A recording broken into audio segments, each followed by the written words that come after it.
오늘 본문은 제 개인적으로는 참 좋아하는 그런 본문인데, 또 오늘 우리가 이 말씀을 묵상하면서 우리 모두에게 주신 하나님의 말씀이 있기를 간절히 바랍니다. 오늘 요즘 우리가 하는 말 중에 그런 말들이 있거든요. 형이 거기서 왜 나와라고 하는 이 말. 이 말은 어울리지 않는 상황 가운데 등장하는 인물을 표현할 때 쓰는 말입니다.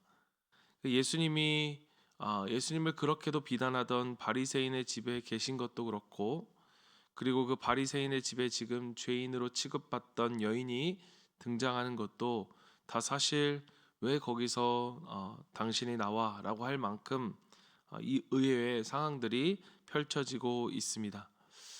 어쨌든 지금 바리새인의 집에서 예수님이 그와 함께 식사를 하실 때에 초대받지 않은, 아니 초대받을 수 없는 한 여인이 등장합니다. 죄를 지은 여인이라고 하는 말은 당시 몸을 파는 여인이라고 하는 그러한 의미의 말이었습니다. 우리는 그 여인의 인생에 대해서 다 알지 못합니다. 무엇이 그녀를 이런 인생이 되게 하였는지 우리가 알 수는 없지만, 오늘 예수님 앞에 눈물을 흘리는 그 여인을 통해 그녀가 정말 쉽지 않은 인생을 살아왔다는 것을 우리는 짐작할 수 있을 것 같습니다. 제가 좋아하는 찬양, 예수님 때문에라고 하는 찬양 중에 이런 가사가 있습니다. 살아있는 것보다 죽음이 더 아름다울 만큼 지쳐도 일어설 수 있는 것은 예수님 때문입니다 라고 하는, 그녀가 만약 노래를 부른다면, 자신의 삶을 노래로 한다면 이런 가사가 아닐까. 삶은 고달팠고 그 마음속에 죄로 인해 깊은 억눌림이 있을 때 그녀에게 소식이 들려옵니다. 예수님이 오신다라고 하는 소식입니다. 그런데 그곳은 어떤 곳이냐? 바리새인이 있는 곳이었어요. 바리새인의 집이었어요. 그러니까 이 죄인이라 불리는 부정한 여인은 절대로 갈 수 없는 곳. 그녀가 그곳에 왔음을 다른 이들이 알았더라면 당장이라도 돌로 쳐 죽임을 당할 수 있었던 그곳을 사실 그녀는 목숨을 걸고 들어간 것입니다. 그러한 그녀에게 뭔가 손에 들려져 있었습니다. 어쩌면 그것은 그녀에게 있어서는 전부와 같은 것이었습니다. 사람들에게 손가락질을 받고 죄인이라 욕을 먹으면서도 유일한 희망이라고 한다면 사실 돈이었겠죠. 전부처럼 여겼던, 어쩌면 그가 모으고 또 아끼던 그 모든 것의 그 상징적으로 보여주는 그것이 이 향유였을 것 같습니다. 그녀는 눈물을 흘리기를 시작합니다. 예수님의 발 곁에 서서, 그 뒤에 서서 눈물을 흘리기 시작합니다. 어느새 그 눈물은 예수님의 발을 흥건히 적셨고, 그녀는 그 예수님의 젖은 발을 자신의 머리카락으로 닦기 시작합니다. 당시의 여인이 머리를 푼다는 것은 사실 수치스러운 일이었습니다. 또 그 여인이 머리를 풀어 예수님의 발을 닦는다는 것이 예수님께 어떠한 흠이 될 만한 것인지 그녀는 생각할 틈이 없었던 것 같습니다. 그 먼지로 뒤범벅되었던 예수님의 발에 입을 맞추고는, 그리고 향유를 부어 그의 발을 씻었습니다. 이 장면을 지켜보던 시몬은, 예수님을 초대했던 시몬은, 그 바리새인 시몬은 그의 마음에 어떠한 마음을 갖게 되었는가 하면, 그가 이 죄인인 이 여인이 어떤 여인인지도 모른 채 자기의 발을 만지고 입 맞추고 그것을 가만히 내버려 두는 것을 보니까 이 사람은 참 선지자가 아니다. 이 마음을 하는 시몬의 마음을 예수님이 몰랐을까요? 모르지 않았을 것입니다. 그때 예수님은 부드러운 음성으로 그에게 말씀하십니다. 시몬아, 내가 내게 이를 말이 있다. 그리고는 우리가 아는 그 비유를 오늘 말씀하고 계신 것이죠. 빚진 자가 둘이 있다. 하나는 500데나리온을 졌고 하나는 50데나리온을 졌는데, 그들이 갚을 돈이 없어 탕감하여 주었으니 둘 중 누가 더 그를 사랑하겠느냐. 시몬이 좀 대답을 더 망설였던 것 같습니다. 그러나 그는 대답합니다. 제 생각에는 많은 탕감함을 받은 자가 아닐까요? 그리고 예수님은 그 대답을 들은 후 이 비유에 대해서 설명해 주십니다. 그게 오늘 본문입니다. 사실 이 본문의 출발도 제가 말씀드린 것처럼 참 어색하다라고 말할 수 있는 것은 그 시몬의 사회적 위치이죠. 바리새인이라고 하는 그 위치. 그러한 시몬이 예수님을 초대했다는 것은 어느 정도는 예수님에 대한 열린 마음과 호의가 있었음을 보여준다고 볼 수 있습니다.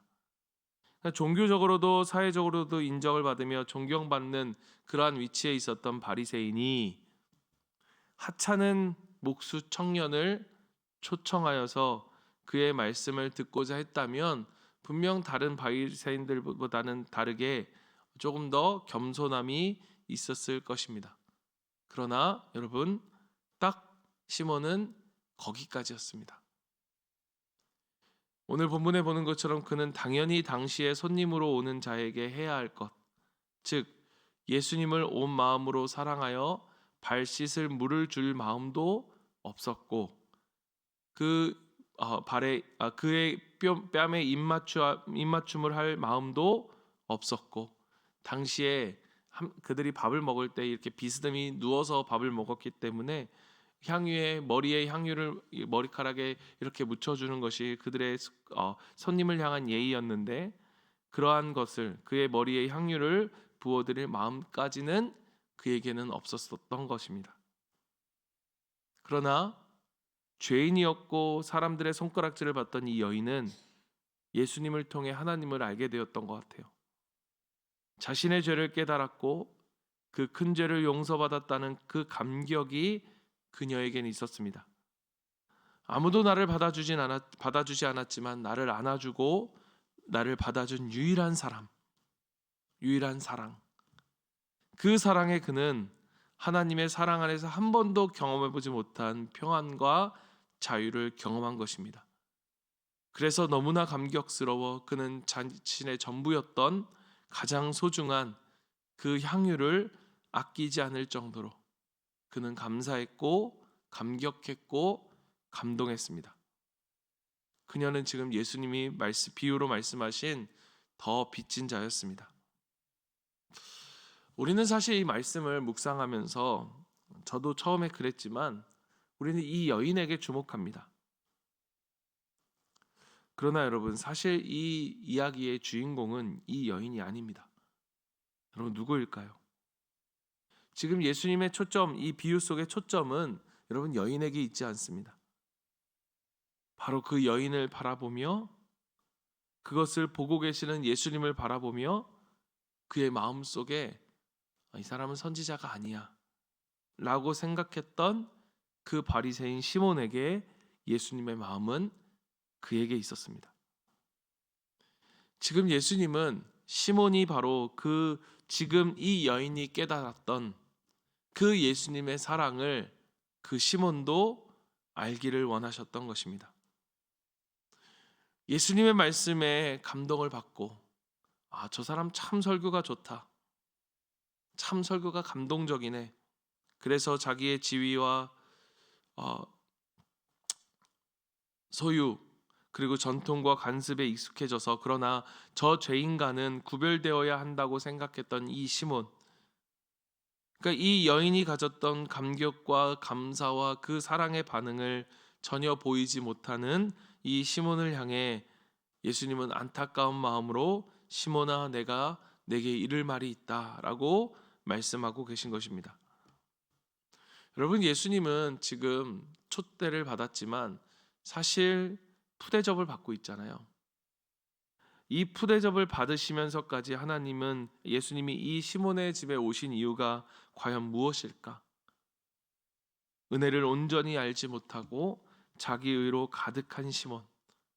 그래서 예수님을 온전히 사랑하지 못하는 이 시몬을, 이 한 영혼을 예수님은 포기할 수 없었던 거예요. 예수님은 그를 사랑하셨기 때문에 이 모든 푸대접을 감수하면서까지 이 한 영을 찾아오셨던 것입니다. 여러분, 여기에서 이 시몬을 향해 내게 이를 말이 있다. 내가 너에게 꼭 해주고 싶은 말이 있다라고 하는 여러분 이 예수님의 애끓는 마음을 여러분 느끼십니까? 저는 사실 이런 생각이 있었습니다. 여기 있는 사람 중에 저 여인과 같은 죄인은 누구일까? 적어도 난 아니겠지. 그래도 나는 이렇게 주를 위해 사는 그러한 목회자의 길을 걸어가고 있는 목사니까 내가 어떻게 저 여인과 같을 수 있겠나. 그런데 그런 저에게 오늘 말씀을 통해 주님은 저에게 말씀하고 계셨습니다. 성표야, 내가 내게 이를 말이 있다. 그 사랑을 잃어버리고 그 감사와 감격을 잃어버린 그 주님이 오늘 우리에게, 오늘 내게 말씀하고 계신 것이었습니다. 사랑하는 성도 여러분, 오늘 그 우리에게 주셨던 처음 사랑, 내게 주신 그 말할 수 없는 사랑의 감격을 깨닫지 못하고, 아니 잊어버리고 있는 우리에게 오늘 주님은 말씀하십니다. 내가 내게 이를 말이 있다. 다시 한번 우리를 포기하지 않는 사랑, 오늘 이 아침에도 살아계신 말씀으로 우리에게 다가오시는 그 하나님의 사랑 앞에 그 말할 수 없는 그 사랑의 감격을 느끼는 오늘 이 아침, 오늘 이 하루가 되기를 간절히 소망합니다. 주님, 우리가 이 여인처럼 주님의 사랑에 감격함으로 우리가 드리는 어떤 것도 아깝지 않는 그 마음으로 주님을 사랑하게 하소서. 이 자기의 의에 사로잡힌 이러한 시몬과 같은 종교인이 아니라 이 여인처럼 정말 하나님의 사랑 앞에, 감격 앞에 반응하는 그러한 사람이 되게 하시고, 그러나 이러한 나 같은 자를 포기하지 않고 오늘 다가오셔서 내가 내게 이를 말이 있다라고 말씀하시는 그 주님의 사랑에 다시 한번 반응하고 감격하는 우리가 되길 원합니다. 고백할 수 있는 저와 여러분이 되기를 간절히 바랍니다. 우리 이 시간 같이 한번 기도하며 나아가겠습니다. 오늘 아침에 기도할 때에 여러분, 오늘 이 자리에서, 그리고 또 이 말씀이 직장에 출근하는 차 안에서, 또 하루를 시작하는 또 누군가의 안방에서, 거실에서 그렇게 들려지고 있다면 여러분, 그 자리가 다시 한번 우리가 하나님을 만났던 처음 사랑을 회복하는 그 은혜와 감격의 자리가 되길 원합니다.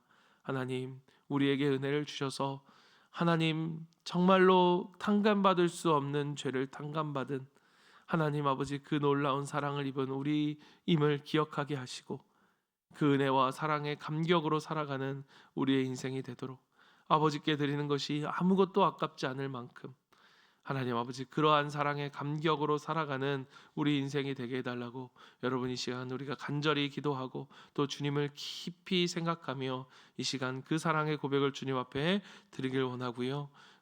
우리가 오늘 있을 우리 목장 예배가 정말로 다시 한번 이 하나님의 사랑이 우리 가운데 회복되어 함께 나눔의 풍성함을 통해 하나님의 나라가, 그 천국이 경험되어지는 우리 목장이 되게 해달라고 기도해 주시고, 하나님 아버지, 우리가 주일에 드리는 예배가 정말 하나님께 그러한 기쁨이 되는 예배가 되게 해달라고 우리 이 시간 같이 한번 기도하고 각자의 기도 제목을 갖고 주님 앞에 나아갑니다. 기도하겠습니다. 사랑의 하나님 아버지, 감사합니다. 주님, 오늘 우리가 잃어버렸던 그 처음 사랑, 하나님 그 감격과 사랑을 알기를 원합니다.